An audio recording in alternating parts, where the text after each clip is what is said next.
Malam Bapak Ibu, Saudara-saudara yang Tuhan Yesus kasihi, bersama saya lagi Pendeta William Hermon dalam renungan 5 menit saja.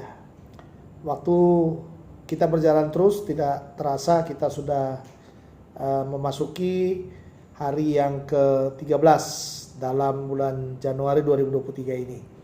Marilah kita mencoba belajar lagi dari Alkitab, dari firman Tuhan, dari Kolose pasal yang ke-4 ayat yang ke-5. Demikian firman Tuhan, hiduplah dengan penuh hikmat terhadap orang-orang luar, pergunakanlah waktu yang ada. Saya melihat ayat ini terdiri dari dua bagian. Yang pertama, bagaimana kita hidup di tengah-tengah orang-orang yang tidak percaya. Lalu yang kedua, bagaimana kita menggunakan waktu yang ada. Nah, Bapak Ibu, kita harus tahu bahwa orang-orang yang tidak percaya adalah misi besar yang Tuhan berikan kepada kita untuk memperkenalkan Yesus kepada mereka.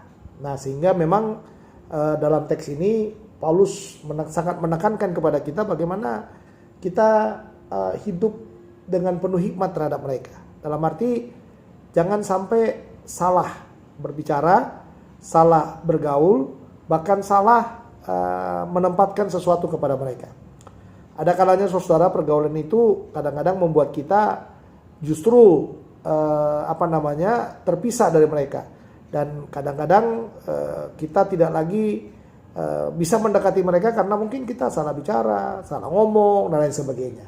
Nah, makanya di dalam bagian ini Paulus sangat menekankan bagaimana kita belajar hidup penuh hikmat dengan mereka. Dalam arti kita harus belajar bagaimana kita hidup jadi berkat buat mereka. Makanya dibilang hiduplah dengan penuh hikmat terhadap orang-orang luar. Orang-orang luar itu adalah orang-orang yang tidak percaya itu. Nah, kita harus tahu bahwa targetnya Tuhan bagi kita adalah pemenang jiwa ya, pemenang jiwa, dan kita perlu memenangkan jiwa, perlu menyampaikan kasih karunia kepada mereka. Ingat baik-baik, kita tidak akan bisa bersaksi dengan baik kepada mereka kalau hidup kita sudah menjadi sandungan bagi mereka.